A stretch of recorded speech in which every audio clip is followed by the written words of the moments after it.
तब्दीली के साथ बदलते भारत की शान।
भारत का वर्तमान भारत के इतिहास में छुपे कई किस्सों, कई हस्तियों का आईना है।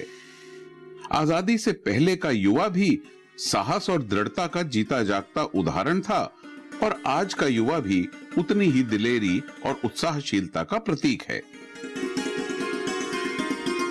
जब वो शहीद हुए तब भगत सिंह और सुखदेव की उम्र 23 साल और राजगुरु की उम्र मात्र 22 साल की थी। उनकी परछाई हिंदुस्तान की आने वाली पीढ़ियों को भी छूती चली गई और यही वजह है कि आज भी इतनी कम उम्र के हिंदुस्तानी युवा अपने देश की, अपने देशवासियों की बेहतरी के लिए मुसीबतों से जूझने में पीछे नहीं हटते।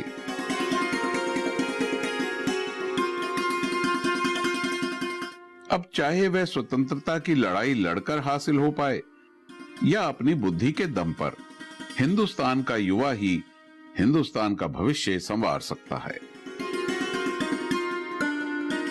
जिस देश ने दुनिया को शतरंज दिया, वहां मुमकिन नहीं कि रणनीति की कमी हो। हर कठिनाई के मैदाने जंग में इस देश का नागरिक कतई बेबस नहीं है।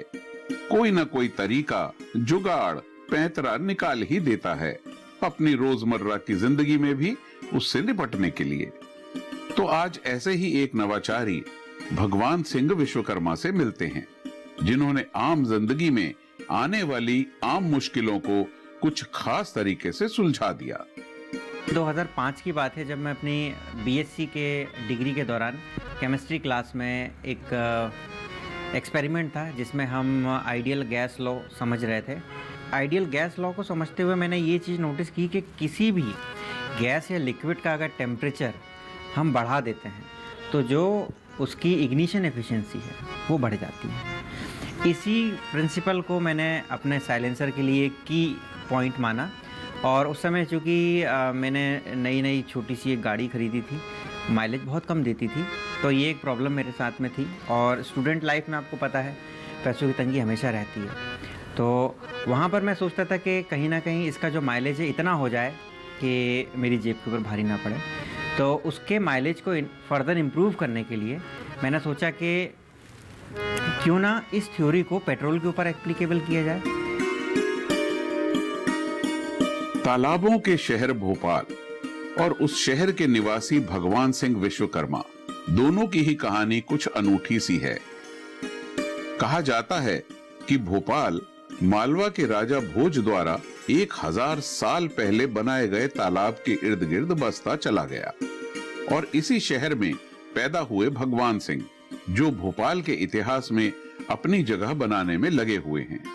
पहले अपने नवाचार मॉडिफाइड साइलेंसर से और आज एक और इनोवेशन स्विंग आर्म के जरिए। हम किसी एक रोड ट्रिप से लौट रहे थे और गाड़ी का साइलेंसर बहुत तेज़ गर्म था और मैंने ध्यान नहीं दिया और मैंने अपना पैर उसके ऊपर रख दिया था, तो मुझे काफ़ी ज़्यादा जल गया था पैर। तो वो इंसिडेंट में मेरे दिमाग में था कि ये साइलेंसर बहुत तेज़ गर्म होता है। हम गाड़ी चला रहे हैं एक जगह से दूसरी जगह डिस्टेंस कवर करने के लिए, लेकिन ये जो गर्मी है ये बेकार ही जाती है। तो मेरे दिमाग में ये भी था कि इस बेकार जाने वाली गर्मी का किसी तरीके से यूज़ करना है। और हमारे पास में एक साइंस का प्रिंसिपल भी था जो ये कहता था कि आप किसी का टेम्परेचर बढ़ाइए तो उसकी इग्निशन एफिशिएंसी बढ़ेगी। बस धीमे धीमे वो एक साइलेंसर मैंने बनाने की कोशिश की। ये साइलेंसर को मैंने कुछ इस तरीके से डिज़ाइन किया कि इसमें कुछ कॉपर की प्लेटें लगी हुई थी, कॉपर के पाइप्स थे। वो पाइप क्या करते थे कि जब इन कॉपर के पाइप से हम हवा को गुजारते हैं तो ये एक तरीके से एक रेडिएटर की तरह काम करता है। जैसे गाड़ियों में रेडिएटर होता है, वो गाड़ी को ठंडा करने का काम आता है, लेकिन ये भी सेम उल्टा हो रहा था इसमें। इससे गाड़ी का जो धुआं है उससे हम जो इनटेक हवा है उसको गर्म कर रहे थे। It is like a pre heating air intake system इसको अगर कहा जाए तो। इस तरीके का साइलेंसर मैंने 2008 में बना लिया था। मॉडिफाइड साइलेंसर किसी भी दुपहिया चलित स्कूटर या बाइक के साइलेंसर में उत्पन्न हुई गर्मी को इस्तेमाल करते हुए ईंधन की जरूरत को कम कर देता है। दूसरी तरफ है इनकी स्विंग आर्म, जो कि दुपहिया गाड़ियों में लगने वाला एक ढांचा है जिसके जरिए किसी भी पेट्रोल गाड़ी का इंजन हटाकर इलेक्ट्रिक इंजन लगाया जा सकता है। स्विंग आर्म बेसिकली एक स्ट्रक्चर है, लगभग 3 से 4 किलो इसका वज़न होता है। तो हमने जो टारगेट किया है वो स्कूटर को ही किया है। तो स्कूटर में जो इंजन है, आपने देखा होगा जो पिछला पहिया होता है वो पिछला पहिया इंजन में ही माउंट होता है। अगर आपने इंजन रिमूव किया है तो उसके साथ में पिछला पहिया भी निकल जाएगा। उस कारण से जो स्विंग आर्म है उसका कॉन्सेप्ट लाना पड़ा, और उसका सबसे अच्छा एग्जाम्पल है पुराने ज़माने में राजदूत बाइक चलती थी। वो जो राजदूत बाइक है उसमें भी अगले पहिए में इसी तरीके का एक स्विंग आर्म आया करती थी। बस वहीं से हमें प्रेरणा मिली कि इंजन को हटाने के बाद में एक स्विंग आर्म भी लगाई जा सकती है। अब वो जो स्विंग आर्म है उसका फ़ायदा ये है कि इंजन को निकलने के बाद में जो मेन स्टैंड है, सेकंड सस्पेंशन माउंटिंग है, ब्रेक की असेंबली है, ये सारी चीज़ें उसी स्विंग आर्म में होती है। आपको अलग से कुछ नहीं लगाना होता है। तो एक तरीके से ये रेट्रोफिट स्विंग आर्म है। आप अपनी गाड़ी से इंजन अलग कीजिए और इस स्विंग आर्म को लगा दीजिए, और आपकी गाड़ी में जो कन्वर्जन का जो मैक्सिमम काम है वो ऑलमोस्ट डन। सुना है ना, आम के आम गुठलियों के दाम। ऐसा ही कुछ है भगवान सिंह का विकसित साइलेंसर। इंजन की आवाज को आम साइलेंसर के बनस्पत कम तो करता ही है, साथ ही इंजन के इस्तेमाल को और किफायती भी बनाता है। तो वायु प्रदूषण कम होता ही है और साथ ही ध्वनि प्रदूषण में भी कटौती होती है। सबसे पहली बात तो जो आज का समय है पॉल्यूशन वाला, हम पॉल्यूशन से तो अभी क्या जो चल रहा है करंट कंट्रीज़ में भी बहुत ज़्यादा हो रहा है। सबसे मेजर इफेक्ट यह है कि हमने पॉल्यूशन को कंट्रोल कर सकते हैं, इससे आवाज़ नहीं आ रही है। और हमारे यहाँ एक ही चीज़ का नहीं है, हम बाहर रोड पे निकलेंगे तो जानबूझ के हम साइलेंसर्स में ज़्यादा लोड देते हैं, आवाज़ ज़्यादा आती है, एयर का पॉल्यूशन ज़्यादा होता है और दूसरे पॉल्यूशन तो हैं ही। तो इन दोनों से इसमें हमारी बचत है, और हमारे आसपास भी के जो लोग हैं वो भी हमसे परेशान नहीं होंगे इफेक्ट। आवाज़ बिल्कुल नहीं होती है, हम कहीं से भी आराम से निकलें। लोग हमें देखते ज़रूर हैं कि आवाज़ क्यों नहीं आ रही है, हमें बड़ा अच्छा लगता है इन चीज़ों को देख के। और कुछ लोग हमारे पास आते भी हैं कि जैसे मैं चलाता हूँ, मुझसे पूछते हैं इन चीज़ों को कि आपने कैसे किया, किससे करवाया, या इससे कितना खर्चा आता है, जो भी है डिटेल्स जिज्ञासा है लोगों के पास। बस ये है कि थोड़ा सा खर्चे के बारे में या फिर अपने बजट को देख के थोड़ा सा आगे पीछे हो जाते हैं, लेकिन कोई दिक्कत नहीं है। बहुत सारे लोग हैं ऐसे जो करवाना चाहते हैं और आते हैं करवाने के लिए। चढ़ाई चाहे छोटी हो या लंबी, सफलता में समाप्त हो या निराशा में, वह अपने आप में कई किस्से छोड़ जाती है। एक किस्सा जो भगवान सिंह को याद है वो आज भी उनके चेहरे पर मुस्कान और हंसी ला देता है।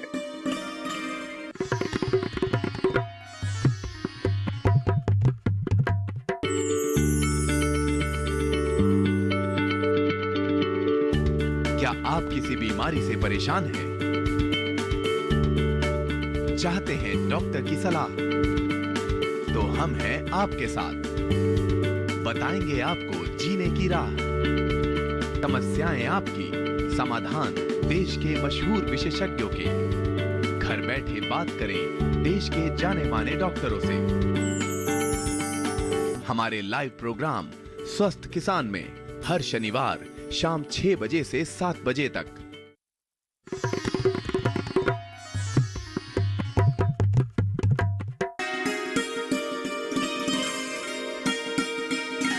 भगवान सिंह के नवाचार की शुरुआत कुछ अनोखी है, ऐसी जिससे हर विश्वविद्यालय का छात्र भली भांति परिचित होगा।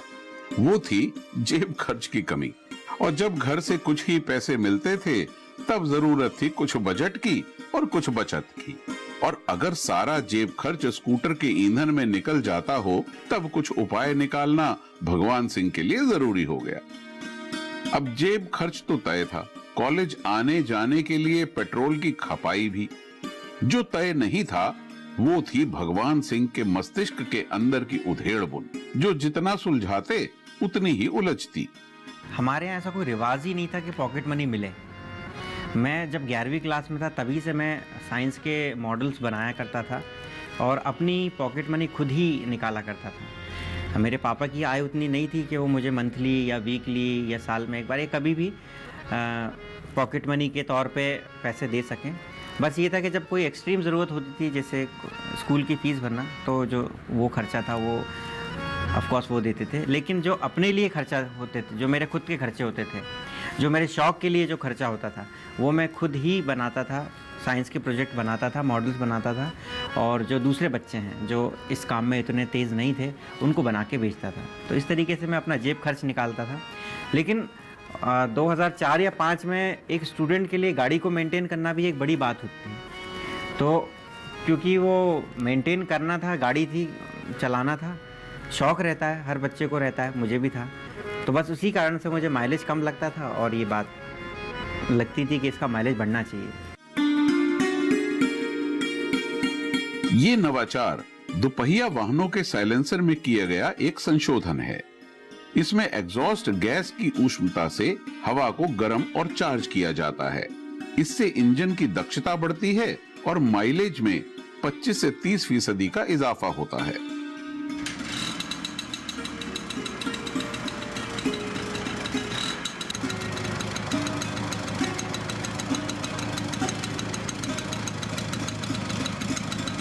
ये पूरी प्रणाली एक प्रकार का हीट एक्सचेंजर है। इसमें एग्जॉस्ट लाइन, एग्जॉस्ट गैस का nozzle, heat exchanging chamber, air intake pipe और एल्युमिनियम कवर होता है। एग्जॉस्ट गैस मुख्य एग्जॉस्ट लाइन से जुड़ी नोजल के माध्यम से हीट एक्सचेंजर में प्रवेश करती है। वहां से यह उसी पाइप से हीट एक्सचेंजिंग चैम्बर तक पहुंचती है। इनटेक एयर लाइन का एक सिरा इंजन के पंखों के बीच रखा जाता है ताकि उसे ताजी हवा आसानी से मिल सके और पाइप का दूसरा सिरा फिल्टर से जुड़ा रहे। यह लाइन कॉपर यानी तांबे से बनी है। अतिरिक्त कक्ष मुख्य चैम्बर के पीछे स्थित है, जो दूसरी तरफ धुएं के आउटलेट नोजल से जुड़ा हुआ है। इसका उद्देश्य शोर स्तर को कम करना है। एल्यूमीनियम कवर मुख्य कक्ष के दोनों किनारों पर दिए गए हैं और डिवाइस को बाहर से ठंडा बनाते हैं। अभी जो एग्जिस्टिंग साइलेंसर है उसमें 2 ही चैम्बर होते हैं। एक तो एक कंप्रेस चैम्बर होता है जिसमें जब प्रेशर से जो एग्जॉस्ट गैस आती है वो बाहर आके रिलीज़ हो जाती है, मतलब कंप्रेस होती है, थोड़ी रिलीज़ हो जाती है। और फिर उसके बाद में उसको साइलेंट करने के लिए सबसे लास्ट में एक साइलेंट चैम्बर होता है। कोई भी साइलेंसर 2 पार्ट में डिवाइड होता है। सिमिलरली जो हमारा जो साइलेंसर है जो मैंने बनाया है वो भी 2 ही पार्ट में डिवाइड है। उसमें भी 2 ही कंपार्टमेंट है, एक मेन साइलेंट चैम्बर और एक डिवाइड चैम्बर। डिवाइड चैम्बर सीधे जो नोजल निकला है, नोजल के बाद जो चैम्बर है उसको डिवाइड चैम्बर कहते हैं, और जो उसके आगे लगा हुआ उसको मेन साइलेंट चैम्बर कहते हैं। यहाँ पर जो साइलेंसर का जो मेन काम है वो डिवाइड चैम्बर में जैसे ही गैस आती है वो उस समय सबसे ज़्यादा गर्म होती है। हमने उसी चैम्बर में कॉपर के पाइप यूज़ किए हैं। वो कॉपर के पाइप क्या करते हैं, जब हम कॉपर को दूर बाहर से किसी भी हवा के थ्रू या किसी भी एक्सटर्नल सोर्स के थ्रू गर्म करते हैं तो बहुत जल्दी गर्म होते हैं। कॉपर पाइप के थ्रू बेंड किया, इसमें कुछ यू बेंड बनाए जिसमें 4 या मतलब इंजन की कैपेसिटी के हिसाब से 4, 6, 8, 10 जितना आप चाहें उतने पाइप इसमें यूज़ कर सकते हैं। उसमें एक तरफ से ठंडी हवा इन होती है, वहाँ से ड्राई एयर आउट होती है। तो अंदर जाने के बाद में वो जो ह्यूमिडिटी है वो कहीं ना कहीं कम होती है और ड्राई एयर या फिर ड्राई ऑक्सीजन को जलाना बहुत आसान होता है। वही जब ड्राई एयर कार्बोरेटर में जाती है या इंजेक्टर में जाती है तो पेट्रोल के साथ में मिक्स होती है और एक कंप्लीट इग्निशन मिलता है। उसके कारण से जो माइलेज एफिशिएंसी वो भी बढ़ती है, प्लस जो सॉक्स और नॉक्स गैसेस का जो एमिशन है वो भी कम होता है। दोस्त, घर वाले आपको सबसे बेहतर समझते हैं, पर जब आप खुद असमंजस में हो कि क्या राह चलें या ऐसी राह चल रहे हों जो पहले किसी ने नहीं चली, तब क्या अपनों का सब्र और सहयोग भी जवाब दे सकता है? उस समय शायद घर में इतना सब कुछ किसी को पता ही नहीं था कि मैं जिस फेज़ से गुजर रहा हूँ उस फेज़ में मोरल सपोर्ट की, फाइनेंशियल सपोर्ट की ज़रूरत होती है। तो फैमिली वालों ने अपोज़ नहीं किया, मुझे सिर्फ इस चीज़ का हमेशा इस चीज़ की खुशी होती है कि उन्होंने कभी रोका नहीं कि तुम ये मत करो। भले ही उन्होंने वैसा सपोर्ट नहीं किया जैसा मिलना चाहिए, बट मुझे ऐसा लगता है कि अगर कोई आपका विरोध नहीं कर रहा है तो कहीं ना कहीं वो आपका सपोर्ट ही कर रहा है। तो मैं इसको इस तरीके से पॉजिटिव मैनर में लेके अपना काम करता था। कुछ जो करीबी दोस्त थे वो तो मेरे साथ हमेशा रहे हैं, और बाकी लोगों को ज़्यादा मैं चिंता नहीं करता था कि कौन क्या कह रहा है। सब लोग यही कहते थे कि कुछ भी करता रहता है। कुछ लोग साइंटिस्ट भी कहते थे, कुछ इंजीनियर, कुछ मैकेनिक, मतलब जिसको जैसा जिसका लेवल है वो उस लेवल से मुझे परिभाषित कर देता था। नहीं, मजाकिया नहीं। एक्चुअली जब 2004 में हम लोग पहली बार मिले थे तो उसके बाद से जैसे जैसे समय निकलता गया हम लोग कई जगह साथ में ही जाते थे। तो जब भी साथ में जाएं तो जैसे उनका आसपास का अरोमा है उस हिसाब से जो भी लोग उनसे मिलते थे। अब हम लोग तो दोस्त आपस में क्या बोलते हैं वो एक अलग बात है, लेकिन जो नए लोग कुछ लोग मिलते थे जो उनकी प्रतिभा को जानते थे तो कभी उनको वैज्ञानिक के नाम से संबोधित करते, कि जैसे किसी से मिलवाना भी हो कि हमारे भगवान सिंह हैं साइंटिस्ट। अब वो किसी भी वे में बोलते हों, क्योंकि प्रतिभा भी थी प्लस सम्मानित भी थे, तो उन सब चीज़ों को देखते हुए लोग यही समझते थे कि नहीं, बहुत साउंड टेक्निकल बंदा है। चढ़ाई चाहे छोटी हो या लंबी, सफलता में समाप्त हो या निराशा में, वह अपने आप में कई किस्से छोड़ जाती है। एक किस्सा जो भगवान सिंह को याद है वो आज भी उनके चेहरे पर मुस्कान और हंसी ला देता है। एक बार ये हुआ था कि जब ये साइलेंसर मैंने इनिशियली बनाया था ना, तो ये क्योंकि पेंट के डब्बों से बनाया था मैंने, तो सब लोग डब्बा साइलेंसर बोलते थे। तो मैं अपनी मम्मी को लेके ना हमारे जो नाना जी हैं उनके घर जा रहा था। तो रास्ते में चढ़ाई आई, एक्सीलेटर ज़्यादा दिया, 2 डब्बे थे दोनों अलग हुए, और सड़क पे घूमते घूमते उधर जब निकल लिए डब्बे। तो मुझे हंसी आई कि ये ऐसे साइलेंसर को बनाएंगे। तो बस वही एक मोमेंट था जिस टाइम पे मुझे लगा था क्वालिटी होनी चाहिए थोड़ी सी। नेक्स्ट वाले में भी डब्बे यूज़ करे थे, लेकिन उसके ऊपर कवर लगा दिया था मैंने कि वो निकले ना कम से कम, ऐसा हुआ था। अभी वाले भी डब्बे ही हैं, but they are well jointed.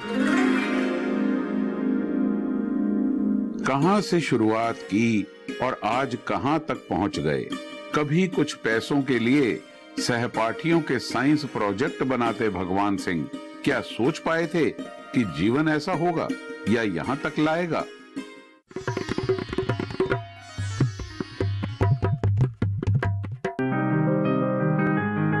बीमारियों से कैसे बचेगी फसल, मवेशियों की मुश्किलों का क्या है हल, कहां से लाएं बीज, कितनी लगेगी खाद, किसानों के हर फोन का विशेषज्ञ देंगे जवाब। देखिए हेलो किसान लाइव सोमवार से शुक्रवार शाम 6 बजे।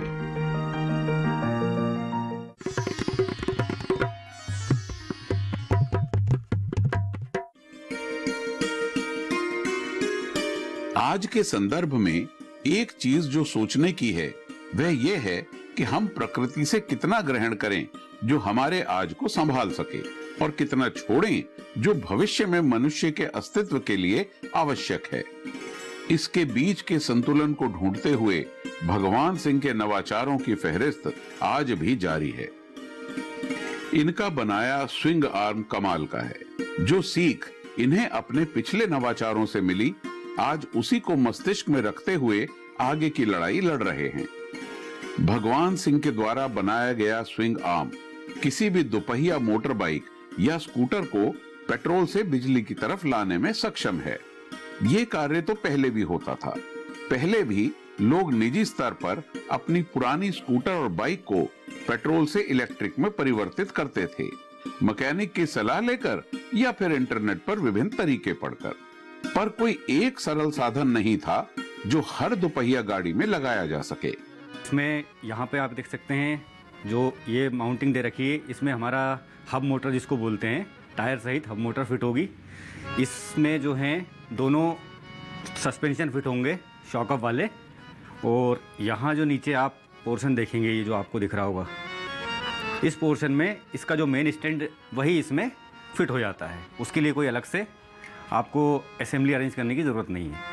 और ये जो आपको यहाँ पर बुशिंग दिख रही है दो, ये बुशिंग डायरेक्ट जो एक फाउंडेशन वाली जो माउंटिंग होती है, उस माउंटिंग में डायरेक्ट माउंट हो जाता है ये। इसके ऊपर पिछला पहिया, इलेक्ट्रिक मोटर, इंजन इत्यादि सारे पुर्जे आसानी से लगाए जा सकते हैं, जो आप खुद भी लगा सकते हैं या भगवान सिंह को उसकी जिम्मेदारी सौंप सकते हैं।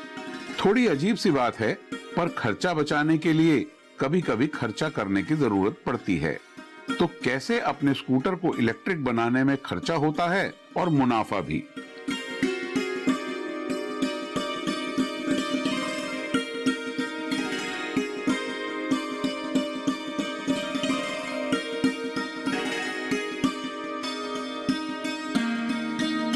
पेट्रोल गाड़ी को इलेक्ट्रिक में कन्वर्ट करने पर जो फ़ायदे हैं वो एक नहीं, दो नहीं, तीन नहीं, बहुत हैं। छोटा सा एग्जांपल देता हूँ। पेट्रोल गाड़ी में अगर एक नॉर्मल स्कूटर में पेट्रोल गाड़ी की बात की जाए तो कम से कम 2100 मूविंग पार्ट्स होते हैं, लेकिन जब आप उस गाड़ी को पेट्रोल से इलेक्ट्रिक में कन्वर्ट कर देते हैं तो मूविंग पार्ट्स उसमें केवल गिनती के 80 से 90 रह जाते हैं। मेरा कहने का मतलब ये है कि अगर इलेक्ट्रिक गाड़ी आप इस्तेमाल कर रहे हैं तो सबसे पहला खर्चा मेंटेनेंस नहीं है, रेगुलर सर्विस नहीं है, ऑयल चेंज नहीं है, एयर फिल्टर, जब एयर सक्शन ही नहीं होगा तो फिल्टर की क्या जरूरत है, वो भी नहीं है, इंजन मेंटेनेंस के सारे काम नहीं हैं।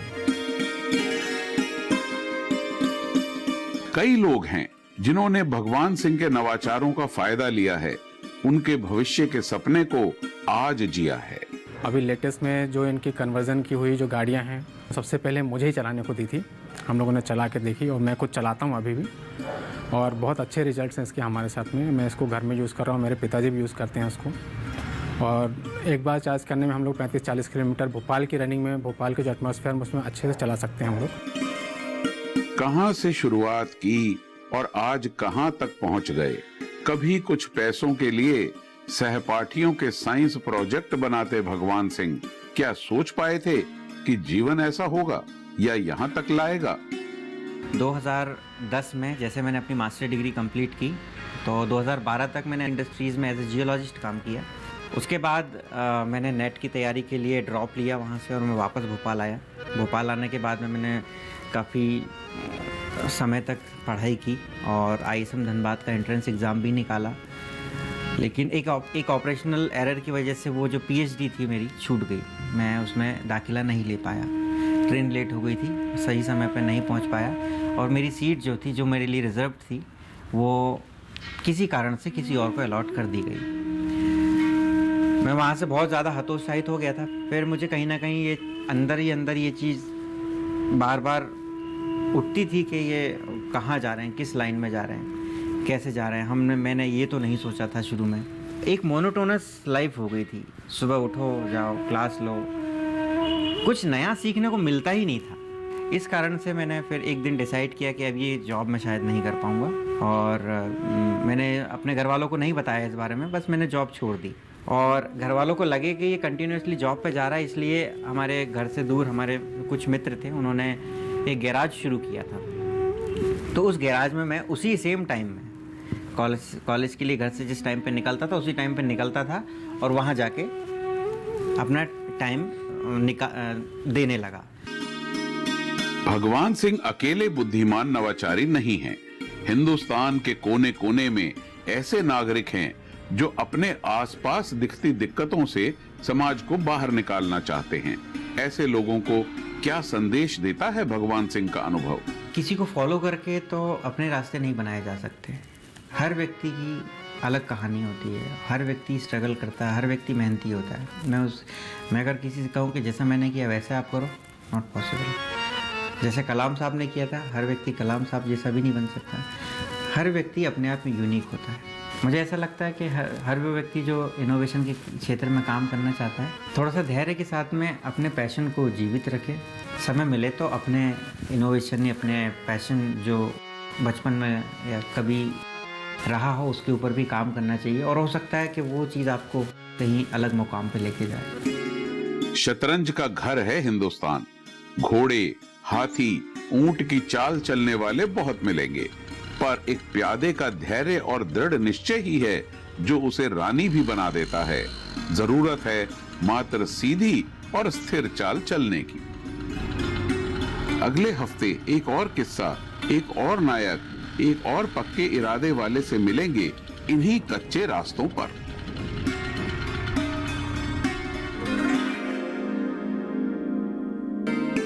शुगर केन बट चिपर यानी गन्ने के बीज को काटने की मशीन रोशनलाल की भेंट है अपने कृषि भाइयों को। इससे गन्ने को पूरा या एक बड़े हिस्से को बीज की तरह लगाने की जरूरत को खत्म किया जा सकता है।